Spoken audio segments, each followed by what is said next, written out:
أما بعد فأعوذ بالله من الشيطان الرجيم بسم الله الرحمن الرحيم قال الله تبارك وتعالى في القرآن المجيد والله الذي أرسل الرياح فتثير سحابا فسقناه إلى بلد ميت فأحيينا به الأرض بعد موتها كذلك النشور آمنت بالله صدق الله العظيم وبلغنا رسوله النبي الكريم الأمين الرؤوف الرحيم ونحن على ذلك لمن الشاهدين الحمد لله رب العالمين. تمام حمد و ثنا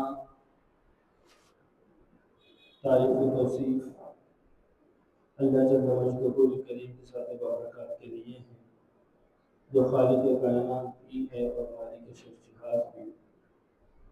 اللہ جل وعلا کی حمد و ثنا کے بعد حضور نبی رحمت شفیع الامم حضرت محمد مصطفیٰ احمد مصطفیٰ علیہ التحیہ واکمل الثنا کی بارگاہ بے کس پناہ میں اپنی عقیدتوں محبتوں اور ارادتوں کا خیرات پیش کرنے کے بعد عزیز سامعین حضور حاضرین درود شریف پڑھیے اللہم صلی علی محمد. یہ پنکھا بند کر کے پیچھے والا چلا.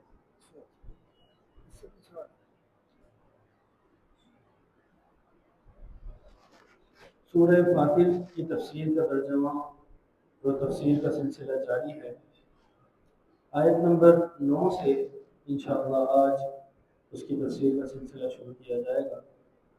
ارشاد ہوا واللہ الذی ارسل الریاح فتثیر سحابا، اور وہ اللہ ہی ہے جو ہواؤں کو بھیجتا ہے تو وہ ہوائیں بادلوں کو اٹھا لاتی ہیں.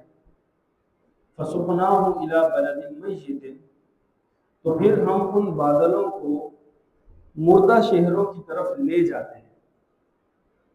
فاحیینا بہ الارض بعد موتها، پھر ہم ان بادلوں کے ذریعے اس مردہ زمین کو زندہ کر دیتے ہیں. کذالک النشور، سو یوں ہی قبروں سے بھی انسانوں کو اٹھا دیا جائے.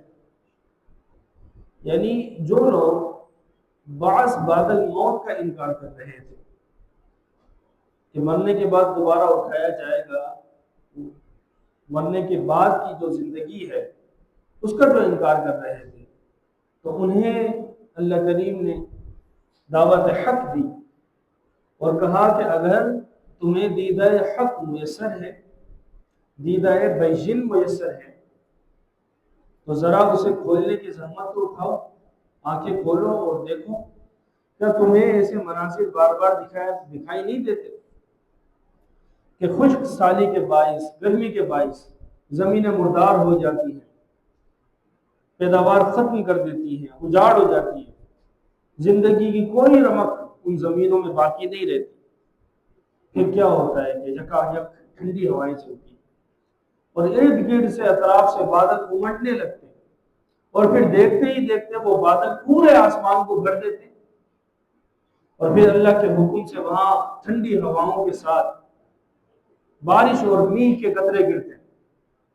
تو جب وہ قطرے زمین پر گرنے لگتے ہیں تو دیکھتے ہی دیکھتے اس زمین میں جو مردہ ہو چکی تھی زندگی کی رمق دوبارہ سے جل اٹھتی ہے، دوبارہ سے وہ زمین، مردہ زمین زندہ ہو جاتی ہے. اور پھر تم دیکھتے ہو کہ اس زمین میں کہ جہاں کل تک پاؤں رکھنے کی جو ہے وہ استطاعت نہیں تھی، گنجائش نہیں تھی، آج وہاں ہری سبزیاں لے جا رہی ہیں، وہاں کھیت لے رہا ہے. سو وہ قادر مطلق جو پانی کے چند قطروں سے مردہ زمین کو زندہ کر سکتا ہے، تو اس کے لیے یہ کون سا مشکل بات ہے کہ تمہیں مارنے کے بعد دوبارہ زندہ نہ کر سکتے؟ ذرا غور کرو اور ذرا عقل سے کام کرو. من کان یرید العزت فللہ العزت جمیعا، جو عزت کا طلبگار ہو تو وہ جان لے کہ ہر قسم کی عزت اللہ ہی کے لیے. کہ جو عزت اور آبرو کا آرزو مند ہے، خواہش مند ہے، طلبگار ہے، تو اسے بتا دو کہ ساری عزتوں کا مالک کون ہے؟ اللہ کریم. کون ہے؟ جس کو عزت ملی اسی سے ملی. سو تم بھی اگر عزت کے طلبگار ہو تو اس کی بارگاہ نیاز میں سر جھکاؤ، اس کے سامنے گڑ گڑاؤ، اس کی عبادت کرو، اس کی اطاعت اور فرما برداری کو اپنا شعار بنا دو. تو جب تم ایسا کر لو گے تو وہ تمہیں بھی عزتوں سے سرفراز فرما دے گا.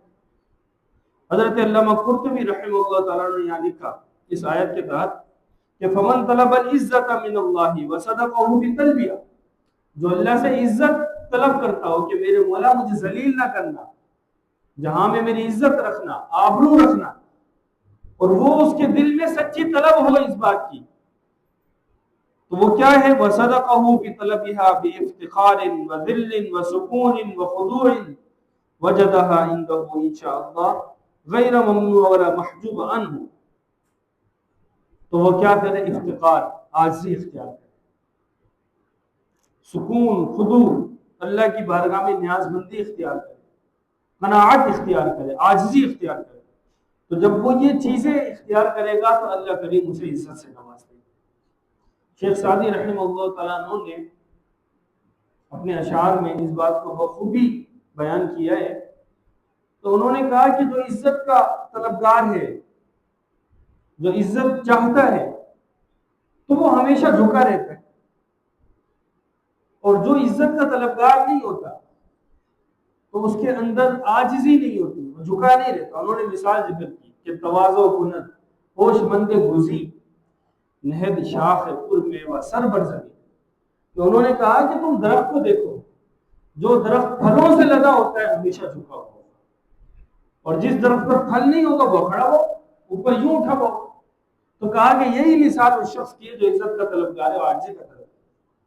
اگر اس میں عاجزی ہے، عاجزی کا پھل موجود ہے، تو وہ ہمیشہ جھکا رہے گا، اس کا سر جھکا رہے گا. ورنہ وہ پھر اس ٹہنی کی طرح اکڑا رہے گا اور اٹھا رہے گا تو پھل سے محروم ہوگا. الیہ یصعد الکلم الطیب والعمل الصالح یرفعہ. اسی کی طرف یعنی اللہ کی طرف پاکیزہ کلام چڑھتا ہے، اوپر جاتا ہے، اور نیک عمل پاکیزہ کلام کو بلند کرتا ہے. یعنی جب کوئی مسلمان کوئی بھی نیک کلمہ کہتا ہے، اچھی بات کہتا ہے یا اچھا عمل کرتا ہے، تو وہ نیک کلمہ اور نیک عمل اٹھ کر اللہ کی بارگاہ میں پہنچ جاتا ہے، یعنی قبول ہو جاتا ہے. حضرت جناب سیدنا عبداللہ بن مسعود رضی اللہ عنہ روایت کرتے ہیں کہ جب کوئی مسلمان کہتا ہے کہ سبحان اللہ و بحمدہ والحمد للہ ولا الہ الا اللہ واللہ اکبر تبارک اللہ، تو فرمایا کہ ان جملوں کو ایک فرشتہ اپنے پروں کے نیچے محفوظ کر لیتا ہے اور پھر آسمان کا رخ کرتا ہے، اور فرشتوں کے جس مجمع کے پاس سے گزرتا ہے تو وہ سب کے سب فرشتے اس جملے کو کہنے والے کے لیے استغفار کرتے ہیں، اور اسی حالت میں وہ آسمان کا رخ کرتا ہے یہاں تک کہ اللہ کے حضور میں اس جملے کو لے کر پہنچ جائے. یہ مطلب ہے اس آیت کا الیہ یصعد الکلم الطیب، کہ اس کے پاس اسی کی طرف نیک کلمات اٹھتے ہیں، اوپر جاتے ہیں.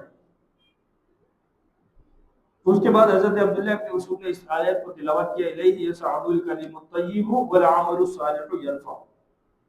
دوسرا حضرت اکثر علماء یہ فرماتے ہیں، علامہ الوسی رحمہ اللہ تعالیٰ نے فرمایا کہ ہر وہ کلام جس میں اللہ کا ذکر ہو یا وہ اللہ کی رضا کے لیے کیا گیا ہے، مثلا کسی کی اصلاح کے لیے کوئی کلام کیا گیا، کوئی گفتگو کی گئی کہ تم جناب جھوٹ نہ بولو، چوری نہ کرو، برے کام ترک کر دو، تو یہ کام کس لیے؟ اس لیے کہ یہ شخص برے اعمال کو ترک کر کے اچھے اعمال کی طرف آ جائے. جب یہ برے اعمال کو ترک کرے گا، اچھے اعمال کی طرف آئے گا تو اللہ کا مقرب بندہ بن جائے. تو گویا اس کلام کا مقصد بھی اللہ کی رضامندی ہے. تو یہ کلام بھی اللہ کی بارگاہ میں ہوتا ہے. ہر چھوٹی بڑی چیز جو انسان کرتا ہے، خواہ وہ اچھی ہو یا بری، وہ اللہ کے حضور پیش کی جائے. تو جب انسان کا یہ ذہن بن جائے اور وہ سوچے کہ ہم جو کہہ رہے ہیں، جو کر رہے ہیں، اللہ کے حضور پیش ہو رہا ہے، فرشتے اسے لے کر جا رہے ہیں، اللہ تک پہنچایا جا رہا ہے، تو انسان پھر برے کام کرے گا ہی کیوں؟ جب اسے اللہ کی حیا ہوگی اور اس کی شرم ہوگی اور وہ یہ سمجھے گا، سوچے گا، اس کے ذہن میں یہ بات ہوگی کہ میں جو کچھ بھی کر لوں فرشتوں کے ذریعے یا بالواسطہ اللہ تک پہنچ رہا ہے. تو اگر انسان کے ذہن میں یہ چیز رہے تو وہ یقیناً برے اعمال اور بری چیزوں سے بچ سکتا ہے. والذین یمکرون السیئات لہم عذاب شدید، اور جو لوگ فریب کاریاں کرتے ہیں برے کاموں کے لیے، ان کے لیے دردناک اور شدید عذاب ہے. وَمَكْرُ أُولَٰئِكَ هُوَ يَبُورُ، اور ان کا مکر تباہ و برباد ہو کر رہے گا۔ وَاللَّهُ خَلَقَكُم مِّن تُرَابٍ، اور اللہ نے تمہیں مٹی سے پیدا کیا، ثم من نطفة، پھر پانی کی بوند سے پیدا کیا، ثم جعلکم ازواجا، پھر تمہیں جوڑے جوڑے بنا دیا، وما تحمل من انثى ولا تضع الا بعلم، اور کوئی بھی عورت حاملہ نہیں ہوتی اور بچہ نہیں جنتی مگر اللہ کے پاس اس کا علم موجود ہے۔ وما يعمر من معمر، اور تم میں سے کسی بھی شخص کو طویل زندگی نہیں دی جاتی، ولا ينقص من عمره، اور نہ ہی اس کی عمر میں سے کچھ کم کیا جاتا ہے، الا فی کتاب، مگر اس کی تفصیل اللہ کے پاس محفوظ ہے، کتاب میں لکھی ہے کہ کس کی عمر طویل ہونی ہے، کس کی عمر قصیر ہونی ہے، کم ہونی ہے، یہ سب اس کے پاس موجود ہے۔ ان ذالک علی اللہ یسیر، اور یہ اللہ پر بہت آسان ہے، یہ مشکل نہیں۔ وما يستوي البحران هذا عذب فرات سائغ شرابه وهذا ملح أجاج، اور دو پانی کے ذخیرے یکساں نہیں ہو سکتے، یہ کہ ایک میٹھا بہت شیریں ہے، اس کا پینا بڑا خوشگوار ہے، وہذا ملح أجاج، اور دوسرا سخت نمکین کھاری اور تلخ ہے۔ اردو میں عام طور پر جو بحر کا ترجمہ کیا جاتا ہے وہ سمندر سے کیا جاتا ہے، مگر اس آیت میں یہاں بحر سے مراد پانی کے دو ذخیرے، ایک ہے میٹھا، انسانوں کے پاس پانی کے دو طرح کے ذخیرے موجود ہیں، ایک ہے میٹھا اور ایک ہے نمکین کڑوا کھارا، تو وہ دونوں پانیوں کی خصوصیات کو یہاں پر بیان کیا ہے کہ جو سمندر ہے جتنے بھی وہ سب نمکین ہے، کھارے اور اس قدر ترش اور تلخ کے کہ اگر آپ نے اس میں ہاتھ ڈالا تو اس کے بعد اگر ہاتھ آپ کے کسی جسم کے کسی حصے پر لگے تو وہاں بھی اس کی نمکیات محسوس ہوتی ہے، کپڑوں میں محسوس ہوتی ہے۔ اور اس کے مقابل دوسرا پانی جو دریاؤں میں ہے وہ میٹھا ہے۔ تو آگے کہا کہ دو طرح کے پانی، ایک ہے نمکین اور ایک ہے میٹھا، لیکن آگے دیکھیں وَمِن كُلٍّ تَأْكُلُونَ لَحْمًا طَرِيًّا، مگر تم دونوں پانیوں سے تر و تازہ گوشت حاصل کرتے ہو، کھاتے ہو۔ یہ اللہ کی قدرت نہیں کہ اگر ایک پانی ایسا ہے کہ انسان اس میں ہاتھ ڈالے تو اسے محسوس ہوتا ہے اس کا ذائقہ نمکین، اور دوسرا پانی میٹھا ہے جو ہمارے گھروں میں استعمال کیا جاتا ہے، لیکن اس کے باوجود دونوں میں پیدا ہونے والی مخلوق وہ تر و تازہ ہو۔ ایسا نہیں کہ میٹھے پانی کی مچھلی ہے تو وہ کھانے میں ٹھیک ہوگی اور اس کے اندر کوئی نمکیات نہیں ہوگی یا دیگر چیزیں، اور جو سمندر کی مچھلی اس میں نمکیات بھری ہوگی، وہ کھانے کے قابل نہیں، ایسا نہیں۔ حالانکہ جو سمندر میں مچھلی لیتی ہے اس کا کھانا پینا، اس کا رہن سہن، اس کی چیزیں سب اسے نمکیات سے، مگر جب تم اسے پکڑتے ہو تو پکڑنے کے بعد کھاتے ہو تو بسا اوقات ایسا ہوتا ہے کہ وہ میٹھے پانی کی مچھلی سے بھی زیادہ لذیذ ہوتی ہے۔ وَمِن كُلٍّ تَأْكُلُونَ لَحْمًا طَرِيًّا، اور تم دونوں سے تر و تازہ گوشت کھاتے ہو، دریائی مچھلی سے بھی، سمندری مچھلی سے بھی، اگرچہ وہ جس پانی میں پیدا ہوئی، جس خوراک کو وہ کھاتی ہے وہ کڑوا اور کھاری ہے، چکھا نہیں جا سکتا، لیکن اس کی مچھلیوں، سمندر کی مچھلیوں میں نہ سمندر والی بو ہے، ناپسندیدہ ذائقہ ہے۔ تو اس اللہ کی اور اس خالق کی قدرت کا اس سے روشن تر معجزہ کیا ہوگا؟ وَتَسْتَخْرِجُونَ حِلْيَةً تَلْبَسُونَهَا، اور دوسری چیز تم ان سمندروں سے اور ان پانیوں سے زینت کا سامان جسے تم پہنتے ہو نکالتے ہو۔ ان سمندروں سے کیا نکلتے ہیں؟ ہیرے جواہرات، موتی، جواہر، دیگر چیزیں، یہ سب کے سب تمہیں ملیں گے تو وہ انہی سمندروں سے ملیں گے۔ تو اللہ نے ان سمندروں میں تمہارے لیے کھانے کا انتظام بھی کر رکھا ہے، تمہاری زیب و آرائش کا انتظام بھی کر رکھا ہے۔ وَتَرَى الْفُلْكَ فِيهِ مَوَاخِرَ لِتَبْتَغُوا مِنْ فَضْلِهِ وَلَعَلَّكُمْ تَشْكُرُونَ، اور تم دیکھتے ہو کشتیوں کو پانی میں کہ اسے چیرتی، شور مچاتی چلی جا رہی ہے، لِتَبْتَغُوا مِنْ فَضْلِهِ، تاکہ تم اللہ کے فضل اور اس کے کرم سے اس سمندر میں اپنا رزق تلاش کر سکو۔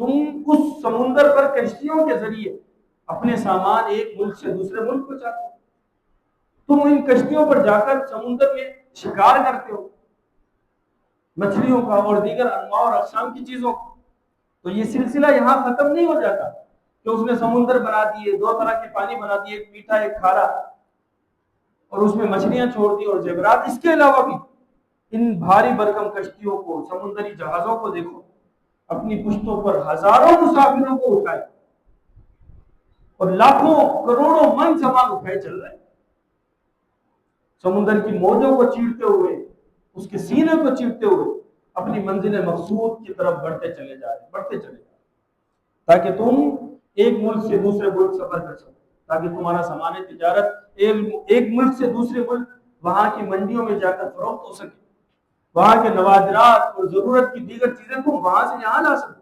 یہ سب کیا ہے؟ یہ سب دوہرے منافع ہیں سمندر کے۔ وَلَعَلَّكُمْ تَشْكُرُونَ، یہ سب نوازشات اس لیے ہیں تاکہ تم اس کا شکر ادا کرو اللہ کا۔ یولج اللیل فی النہار ویولج النہار فی اللیل، وہ کبھی رات کو دن میں داخل کرتا ہے اور کبھی دن کو رات میں داخل کرتا ہے۔ وسخر الشمس والقمر، اور اس نے سورج اور چاند کو پابند حکم کر رکھا ہے، یعنی سال بھر ایک سا موسم نہیں رہتا، کبھی دن بڑے ہوتے ہیں، کبھی راتیں بڑی، کبھی کی دن گھٹتے ہیں، کبھی کی راتیں گھٹتی ہیں۔ اور یہ اس لیے کہ تم اگر سیکوینس میں ایک ہی چیز چلتی رہے، دن چلتا رہے یا رات چلتی رہے، تو تمہارا نظام زندگی معطل ہو کر رہ جائے۔ ان ملکوں میں جہاں پر 6 مہینے رات اور 6 مہینے دن ہوتے، وہاں جا کر دیکھیں لوگوں کا نظام زندگی کس قدر معطل ہو کر رہ جاتا ہے، پتہ نہیں چلتا۔ طرح طرح کی سبزیاں، یہ موسم دیے اللہ نے، دن چھوٹے کر دیے سردیوں میں، دن بڑے کر دیے گرمیوں۔ اب جب سردی آتی ہے تو اس کے الگ پھل ہیں، گرمی آتی ہے تو اس کے الگ پھل ہیں، الگ سبزیاں ہیں۔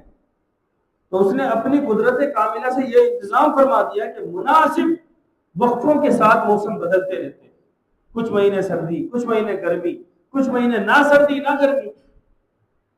بہار کا موسم جو ہوتا ہے اس میں نہ سردی ہوتی ہے نہ گرمی ہوتی ہے، نارمل موسم۔ تو یہ کس لیے ہے؟ یہ اس لیے ہے کہ تاکہ اس کی قدرت کے مختلف مظاہر تم دیکھ سکو۔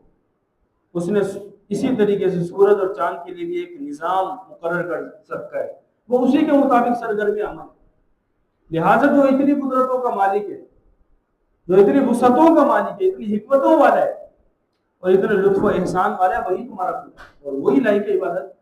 کل یجری لاجل مسمى، ہر ایک روا ہے مقررہ میعاد تک۔ اب کا ذالکم اللہ ربکم لہ الملک، یہ دو پانی کس نے بنائے؟ اب یہ پیچھے سے دیکھیں، شروع سے اللہ نے انسان کی نظامی زندگی کو کس طرح پیدا تمہیں کس نے کیا؟ اللہ نے۔ تمہارے جوڑے کس نے بنائے؟ اللہ نے بنائے۔ اور حمل میں حفاظت کس نے کی؟ اللہ نے کی۔ اور حمل کے وقت ان عورتوں کو اس درد سہنے کی قوت کس نے دی؟ اللہ نے دی۔ تمہاری کم اور زیادہ عمر کی تفاصیل کس کے پاس ہے؟ اللہ کے پاس۔ یہ دو قسم کے پانی کس نے دیے؟ ایک میٹھا اور ایک کھاری، اللہ نے دی۔ اس میں سے تم مچھلیاں درآمد کرتے ہو، اللہ نے دی۔ اس میں سے تم زیب و زینت کے زیورات نکالتے ہو، اللہ نے۔ اس سمندر پر تم کشتیاں دوڑاتے ہو، کس کے حکم سے دوڑتی ہے؟ اللہ کے حکم سے۔ وہ دن اور رات کو چھوٹا بڑا کرتا ہے، یہ اللہ کا۔ سورج اور چاند کو تابع کس نے کیا؟ اللہ نے کیا۔ تو جب سب حکمتیں، سب چیزیں اللہ نے کی ہیں، اور اس سے پہلے اگر چلے کہ وہ کس طریقے سے تمہارے لیے زمین سے سبزیاں نکالتا ہے، بے جان زمین کو جاندار کر دیتا ہے، مردار زمین کو زندہ کر دیتا ہے، بادل لے آتا ہے، ہوائیں چلاتا ہے، کون کرتا ہے؟ سب اللہ کرتا ہے۔ تو جب یہ سب اللہ کرتا ہے، ذالکم اللہ ربکم لہ الملک، تو کہہ دو یہ اللہ ہی ہے جو تمہارا رب ہے اور اسی کی ساری بادشاہ۔ والذین تدعون من دونہ ما یملکون من تثمیر، اور وہ بت جن کی تم پوجا کرتے ہو اللہ کی سوا، وہ تو کھجور کی گٹھلی کے چھلکے کے بھی مالک نہیں ہے۔ کھجور کی گٹھلی کے اوپر جو چھلکا اترتا ہے اس کی کیا حیثیت ہے؟ کوئی اس کی طرف توجہ نہیں کرتا، وہ اس کے بھی مالک نہیں۔ پھر کہا ان تدعوہم لا يسمعوا دعاءکم، اور جنہیں تم یعنی کفار سے مخاطب ہو کر اللہ فرما رہا ہے، انہی کے لیے دلائل ہیں یہ سارے کہ تم کہتے ہو کہ ہم ان کی عبادت کرتے ہیں، یہ ہماری سفارش کریں گے وغیرہ سارے۔ تو کہا کہ اگر تم انہیں پکارو گے تو یہ سننے کی صلاحیت نہیں رکھ سکتے، وَلَوْ سَمِعُوا وَاسْتَجَابُوا لَكُمْ، اور اگر یہ سن بھی لیں تو تمہیں جواب نہیں دے سکتے. وَيَوْمَ الْقِيَامَةِ يَكْفُرُونَ بِشِرْكِكُمْ، اور قیامت کے دن یہ تمہارے شرک کا ایک صاف انکار کر دیں. وَلَا يُنَبِّئُكَ مِثْلُ خَبِيرٍ، اور یہ جو حقیقت حال جن چیزوں سے تمہیں آگاہ کیا جا رہا ہے، یہ اس خدائے خبیر کے علاوہ کوئی اور تمہیں آگاہ نہیں کر سکتا ہے. یہ وہ خدا تمہیں بتا. یعنی ایک کفار و مشرکین اب دو طرح کے، بعض وہ جو بے جان چیزوں کی عبادت کرتے ہیں، بتوں کی اور اس طرح کی جو دیگر چیزیں ہیں ان کی عبادت کرتے ہیں، تو ان میں تو یہ طاقت اور سکت ہی نہیں کہ کوئی سن سکے. اور بعض وہ ہیں کہ جو جاندار چیزوں کی عبادت کرتے ہیں، سورج کی، چاند کی، فرشتوں کی اور دیگر مخلوقات کی. کوئی گائے کی عبادت کر رہا ہے، کوئی کسی کی عبادت. تو کہا کہ یہ سن سکتے ہیں لیکن یہ تمہیں جواب نہیں دیں. جب تم انہیں خدا کی کر پکارتے ہو تو تمہاری ان پکار پر جواب نہیں دے سکتے. وَيَوْمَ الْقِيَامَةِ يَكْفُرُونَ بِشِرْكِكُمْ، اور قیامت کا دن جب ہوگا جنہیں تم نے معبود بنایا تو ان سے اللہ پوچھے گا تم ہی ہو جو ان کے خدا تھے اور تمہاری یہ عبادت کرتے تھے. تو یہ سب بیک زبان ہو کر کہیں گے اے ہمارے مالک و مولا، ہمیں تو نہیں پتا یہ ہماری عبادت کرتے تھے، یہ ہمارے معبود تھے، ہم تو ان سے برات کا اظہار کرتے ہیں، ہم نے نہ انہیں کہا کہ ہماری عبادت کرو نہ حکم دیا. تو اس لیے ان کا اور ہمارا کوئی تعلق نہیں، کوئی رابطہ نہیں، ہم انہیں نہیں جانتے. تو اس بات کو بیان کیا جا رہا ہے قیامت کا دن ہوگا تو یہ تم سے بیزار ہو جائے. وَلَا يُنَبِّئُكَ مِثْلُ خَبِيرٍ، اور اللہ کے علاوہ تجھے کوئی اور ان چیزوں سے آگاہ نہیں کر سکتا. یا ایھا الناس، اے لوگو، انتم الفقراء الی اللہ، تم سب اللہ کے محتاج اور بے شک ہم اللہ کے محتاج.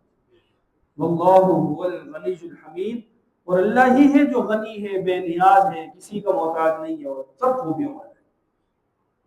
ان یشأ یذہبکم ویأتی بخلق جدید، اور اگر وہ چاہے تو تم سب کو ناپید کر دے، ختم کر دے. ویأتی بخلق جدید، اور نئی مخلوق لے. وما ذلک علی اللہ بعزیز، اور ایسا کرنا اللہ پر قطعاً دشوار نہیں ہے، مشکل نہیں ہے. ولا تزر وازرۃ وزر اخرى، اور کوئی ایک گناہگار دوسرے گناہگار کا بوجھ نہیں اٹھائے گا. قیامت کے دن ہر ایک شخص اپنا بوجھ اٹھائے گا. وَإِن تَدْعُوا مُثْقَلَةٌ إِلَى حِمْلِهَا لَا يُحْمَلْ مِنْهُ شَيْئًا وَلَوْ كَانَ ذَا قُرْبَىٰ، اور اگر کوئی شخص اپنا بوجھ اٹھانے کے لیے کسی دوسرے کو بلائے گا کہ میرا بوجھ زیادہ ہو گیا گناہوں کا، لہذا تھوڑا سا تم اٹھا لو، تو کہا لا يحمل منه شيء ولو كان ذا قربى، تو کوئی دوسرے کا بوجھ نہیں اٹھائے گا اگرچہ اس کا قریبی رشتہ داری کیوں نہ. انما تنذر الذين يخشون ربهم بالغیب واقاموا الصلاة، اے محمد صلی اللہ علیہ وآلہ وسلم، آپ یہ جو باتیں ہم نے آپ کی طرف وحی کی ہیں، یہ جو چیزیں ہم نے آپ کو بتائی ہیں، ہم نے آپ کو بارش کا بتایا، ہم نے آپ کو زمین کے بارے میں بتایا اور دیگر چیزیں آیات اور بینات ذکر کی، ان میں غور صرف وہ کریں گے جو اللہ پر غیب کا ایمان رکھتے ہیں. آپ ان آیاتوں کے ذریعے ان کو ڈرا سکتے ہیں، ان کو راہ راست پر لا سکتے ہیں جو اپنے رب سے ڈرتے ہیں. وَأَقَامُوا الصَّلَاةَ، اور صحیح صحیح نماز ادا کرتے ہیں.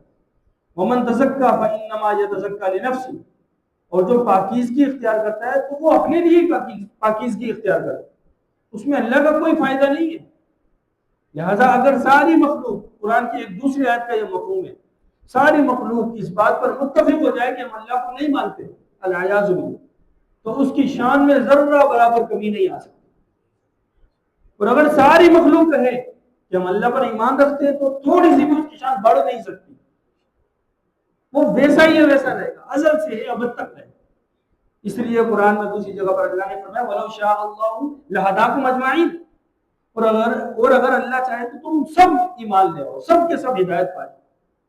مگر اس نے انسانوں کو دو طریقے کی قوتیں دی، ایک نیکی کی قوت اور ایک بدی کی قوت، اور اسے سوچنے کی صلاحیت دی، اسے سمجھنے کی صلاحیت، اسے دو راستے دکھائے. بعض چیزوں میں اسے مجبور رکھا اور بعض چیزوں کا اسے اختیار دیا. اور اس کی مثال علماء یوں ذکر کرتے ہیں کہ انسان کو اگر کہا جائے کہ کھڑے ہو جاؤ اور کہا جائے کہ ایک پاؤں اٹھاؤ، اٹھا لے، اور اگر کہا جائے کہ اس دوسرے پاؤں کو رکھے بغیر دوسرا اٹھا لو تو وہ نہیں کر سکتا، یہ اس کے اختیار میں نہیں. تو کہا انسان اتنا ہی مجبور ہے اور اتنا ہی بااختیار. تو کہا کہ وَإِلَى اللَّهِ الْمَصِيرُ، اور یاد رکھو کہ آخرت میں اللہ ہی کی طرف لوٹنا ہے۔ وَمَا يَسْتَوِي الْأَعْمَى وَالْبَصِيرُ، اور اندھا اور دیکھنے والا برابر نہیں ہو سکتے۔ وَلَا الظُّلُمَاتُ وَلَا النُّورُ، اندھیرے اور نور برابر نہیں ہو سکتے، یعنی اندھیرا اور روشنی۔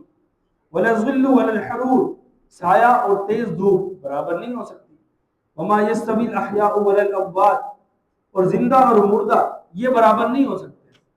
ان اللہ یسمع من یشاء وما انت بمسمع من فی القبور، ان آیتوں میں یہ بتایا جا رہا ہے کہ بعض لوگ وہ ہیں کہ جن کے دلوں پر کفر کی مہر لگ گئی، اب وہ سنتے تو ہیں لیکن اس سننے کا ان پر اثر نہیں ہوتا، وہ دیکھتے ہیں لیکن دیکھنے کا اثر نہیں ہوتا۔ تو ان کو یہ مثال ذکر کی گئی ہے کہ یہاں اعمیٰ سے مراد کافر ہے اور بصیر سے مراد مومن ہے، کہ مومن اور کافر برابر نہیں ہو سکتے۔ ولا الظلمات ولا النور، اور اندھیرا اور روشنی برابر نہیں ہو سکتے، تو اندھیرے سے مراد باطل ہے اور نور سے مراد حق ہے، یعنی حق اور باطل برابر نہیں ہو سکتے۔ ولا الظلمات ولا الظل ولا الحرور، اور سایہ اور تیز دھوپ برابر نہیں ہو سکتے، تو یہاں سایہ سے مراد ثواب اور تیز دھوپ سے مراد عذاب ہے، یعنی ثواب اور عذاب برابر نہیں ہو سکتے۔ وما يستوي الاحياء ولا الاموات، اور جو زندہ ہیں وہ مردوں کے برابر نہیں ہو سکتے، یعنی وہ لوگ جن کے دل زندہ ہیں اور ان کی آنکھیں نور حق کو دیکھ سکتی ہیں، ان کے کان حق کو سن سکتے ہیں، اور اس کے مقابلے میں وہ دوسرے لوگ ہیں جو مردہ ہیں، جو حق کی آواز نہیں سن سکتے، حق کو دیکھ نہیں سکتے، یہ برابر نہیں ہو سکتے۔ ان اللہ یسمع من یشاء، اللہ نور ہدایت جسے چاہتا ہے اسے سناتا ہے۔ وما انت بمسمع من فی القبور، اور آپ جو قبر میں بیٹھے ہوئے لوگ ہیں ان کو آپ کچھ سنا نہیں سکتے، یعنی جو کافر مر چکے ان کو آپ ہدایت نہیں دے سکتے۔ ان انت الا نذیر، آپ تو محض ڈر سنانے والے ہیں۔